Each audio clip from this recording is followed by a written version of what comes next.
Welcome back. So we are just about going to the bottom bracket reveal and see what teams that it needs to be called. And of course, the bottom half gets interesting. North Carolina. We're going to start there. They are the 3 seed in this tournament field. All right, let's continue on with this bracket. And the number 3 seed will be North Carolina Tar Heels. And they will face against the...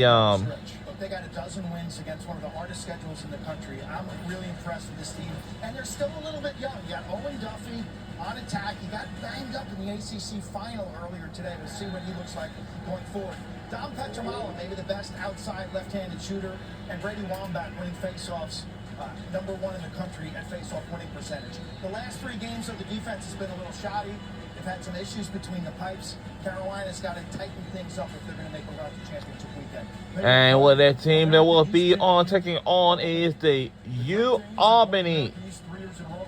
Back in 2017, Albany beat then defending champion North Carolina in round 1. This is a team that's built on offense and the ability to strike in transition. Scott Barr lets his players go to the rack. Silas Richmond, first-round draft pick with the Philadelphia Water Dogs, 6'4", 220-pound, dynamic right-handed player. That's from the Water Dogs. Yup, Albany Water Dogs. You talked about Dom Petramala as a shooter. Doherty can let it rain from that left side.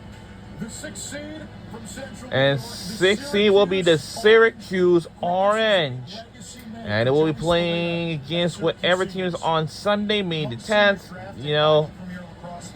From the Orange, Joey Spallina eclipsing the all-time points record up in the dome, wearing that number 22. But his legacy is associated with postseason. Get guys like Michael Leo, Luke Roa, Billy Dwan III. The veteran presence of that roster, I think, has to show up in the first round when they get a home game.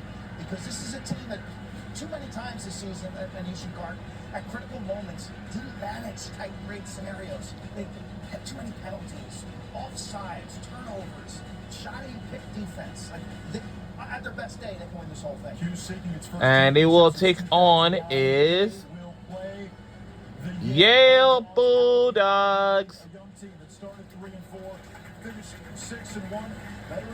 And I'm certainly can tell you it's going to be a good game of, you know, of the day of May 10th, Sunday. If you guys are out there or so like that, please fill up your brackets or fill out your brackets to see what teams that you wanted to win it all, potentially make it to the Final Four, the semifinal, and the championship final, like the national championships. Because it's a very important thing. Why you're not doing anything or so on. Please you do so. I voted them one. Preseason number 1 doesn't make the tournament. Harvard, 8-0 start, don't make the tournament. Those are unprecedented, I think, in the playoffs. Yeah, those were your 4 local teams coming into Selection Sunday. Yale and Duke get the 2 bubble bids. Let's continue with the bracket reveal if you haven't seen it. All right, let's continue on with this. Your 7th seed. 17th is going to be Cornell. Here today to Princeton, they're the defending national champions. Willem Firth and Ryan Goldstein as good of a 1-2 punch as there is in college lacrosse. Really good up the middle, this Cornell team with Jack Cascadin facing off and Matt Tully between the pipes. They've become a little bit more of a defensive team late in the season, holding opponents until today to under 10 goals. But Ryan Goldstein and Willem Firth stir the drink offensively. When they're at their best, they're scoring actually transition goals. Brendan Staub, I thought, had a great weekend, even in defeat today. That he pops off the screen. And they lost to Princeton Tigers in the Ivy League title game. And what team they were taking on? It's going to be Johns Hopkins Blue Jays. Cornell played. The 1987 championship game when Quinn Kesnick was in goal. He was just a freshman. He was just a freshman. He made 21 saves, and they win a national championship.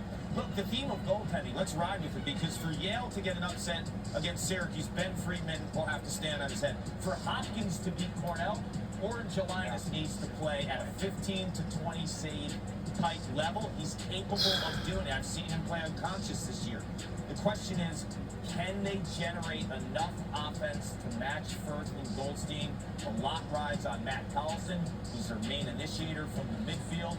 He's a PLL pick. He's a Big Ten Offensive Player of the Year.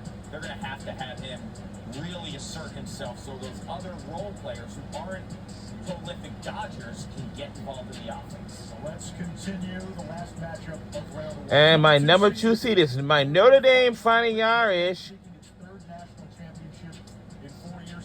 They were the number 1 team in the polls for the bulk of the season. Kevin Corrigan, 38. And of course, yep, my Notre Dame Fighting Irish. 3 and 24. Josh Yago. And we'll be a number 2 seed. I wish we would be the number 1 seed, man. Matthew Jeffrey, who doubles with the football You know, wide receiver. He's got the feet. and we had, well, a record 10-2 record this season, of course, which is really good. And of course, we had 11-1 wins. I mean, you know what I mean.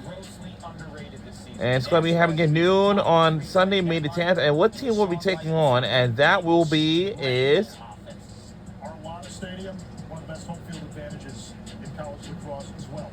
Notre Dame in round 1 will get the winner of Jacksonville and either we get Robert Morris or Jacksonville.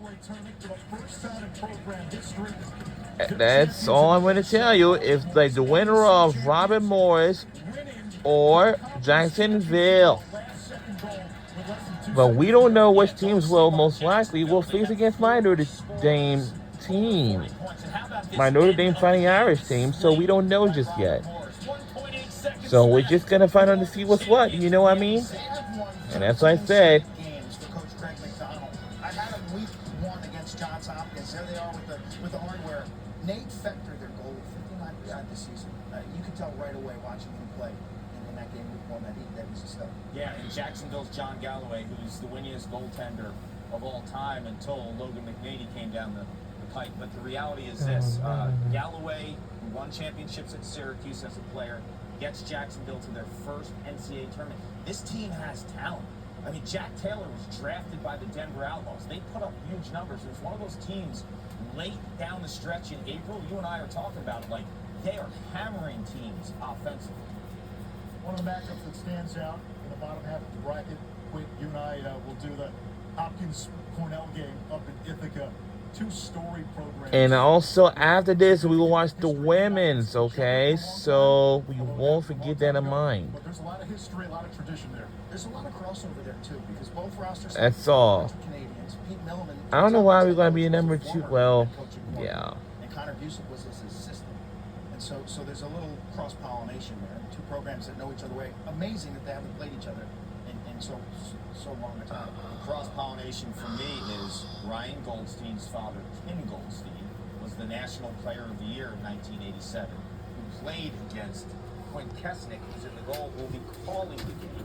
Ryan, as we know, is a national champion and current junior captain at Cornell. So there's a lot of moving parts here, and you gotta love it. The bracket is set. You got your field of 18.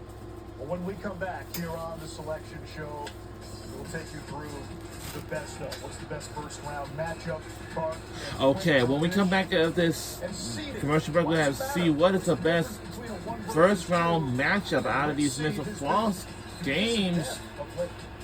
And we'll see what's what on the other side of this break. Don't you go anywhere.